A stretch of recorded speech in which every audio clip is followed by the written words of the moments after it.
Dane Allen Peters. Born December 17th, 1992 in Santa Maria, California.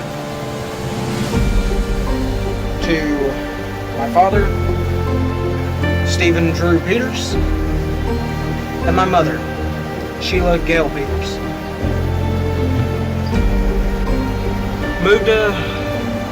We moved from California to Texas back when I was probably about 1.5, 2 years old. And I pretty much lived here my entire life.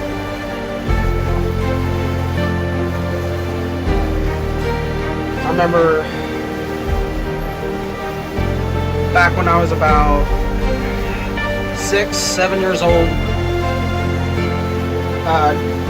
I'd occasionally go over to spend the night at my cousin's. He was big into W.W.E, W.W.F. I want to say it was W.W.F at the time.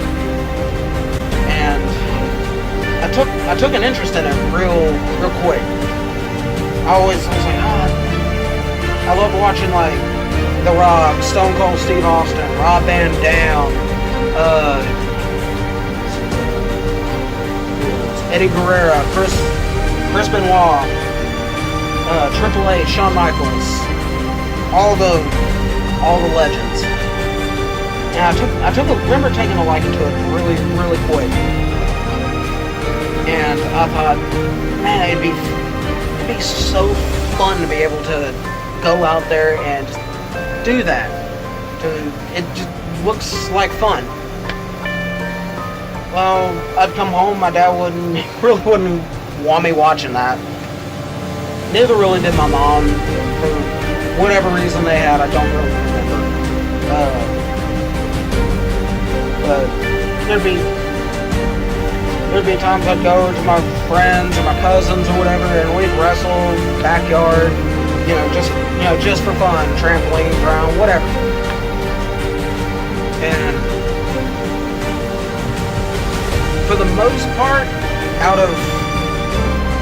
out from my cousin and maybe a couple other friends, nobody was really, and at the age of 7, 8, 9 years old, no one was really into that, wrestling, that type of thing. It was, so I was kind of in my own little group, if you will. Well, come I want to say it was, my 7th grade year, I moved to a neighboring city. I lived in Groves for a solid 12 years and moved to Port Neches, which is like a 10-15 minute drive away. It's just a little neighboring city. And started a new school, didn't know anybody, and I met quite a few of my current friends there. You know them as like Reggie, Tyson, Vincent, Victor, Natasha. I knew her from my old city, but I digress. And I really didn't talk to him too much about wrestling. Like I was like, oh yeah, I like watching, I've kind of dropped off, haven't really watched it much in a while, and I started getting back into it. I started falling off probably about, 10, 11 years old. I was like, I'm too old for this, I'm done, I'm not gonna worry about it. There's other things I can be doing with my time, or other things I can be watching. Well, I finally found that common interest with these new people that I've met, and it just clicked. Well, we go on through being friends 7th, 8th, 9th, all the way up until now. About, I want to say it was like my 10th or 11th grade year. John, or Tyson, he comes to me and he's like, hey, I'm kind of doing this little backyard wrestling thing, would you like to be a part of it? And I was like, I don't know. I went and watched a couple of the videos they shot with, Jake and Josh, or Victor and Vincent. and Eddie, or Reggie. And I was like, oh, this looks pretty cool. So I was like, yeah, let me give it a shot. He's like, well, you need a name. I was like, I don't know. I don't want to really use my actual name. That just seems kind of cheap. Well, there'd be days after school, we'd walk over to Jacob and Josh's house, and we'd play like WWE, SmackDown versus Raw, you know, and going into the 2Ks. And there was this name I always stuck with. I don't know what made it stick out to me as much as it did, but I was like, I always would go by the Prototype. And for some reason, it stuck. So I was thinking, I was like, you know what? I've got it. So I went to John, I was like, hey, I've got a name. I'm going to just use the name I use in my game, or in the game, which is the Prototype. He's like, oh, okay, I like it.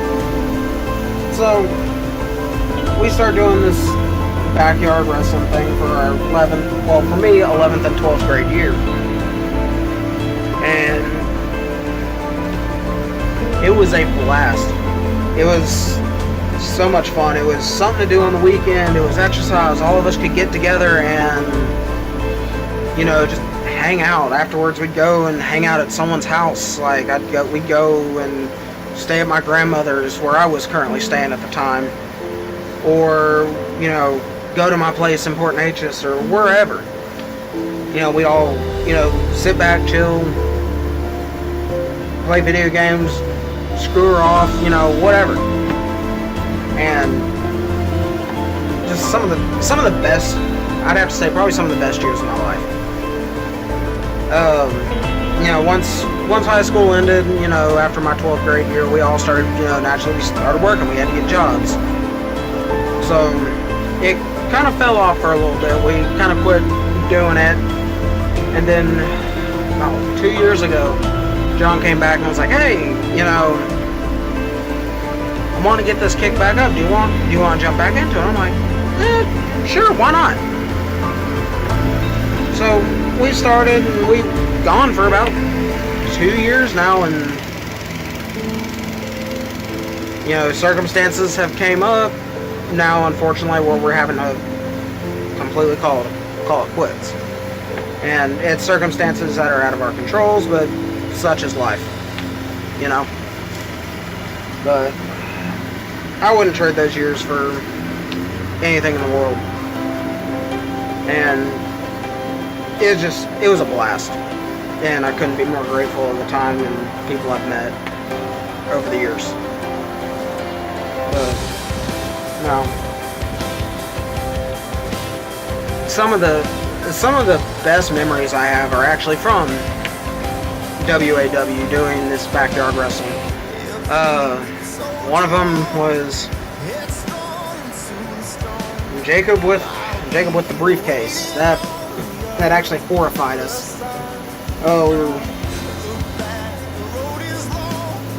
we were having a match and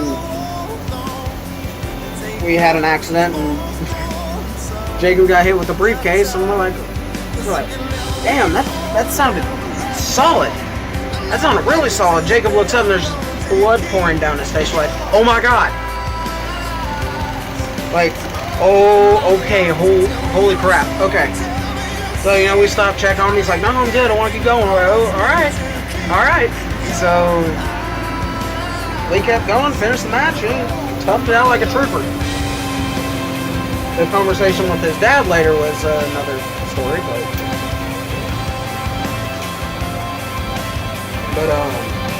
that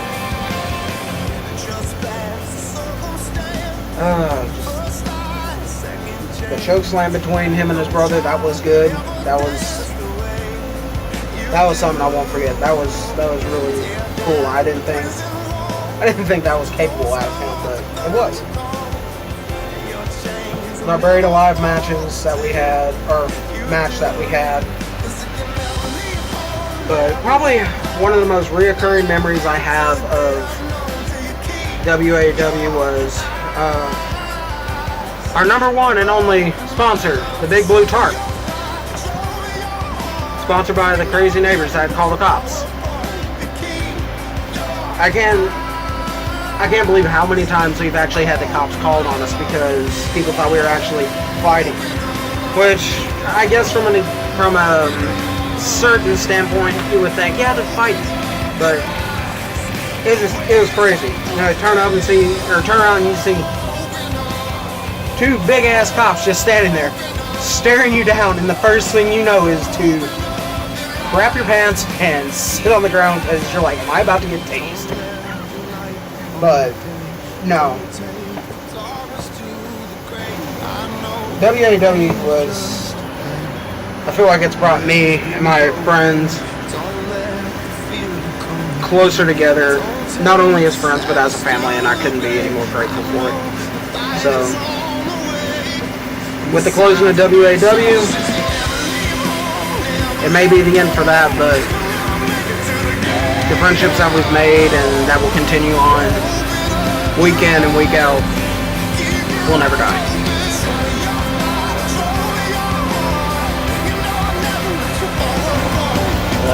Yeah, that's about all I got for right now with W.A.W. Hate to see it go, but times change. Gotta keep going. One last time, Dane Peters, Prototype, signing off.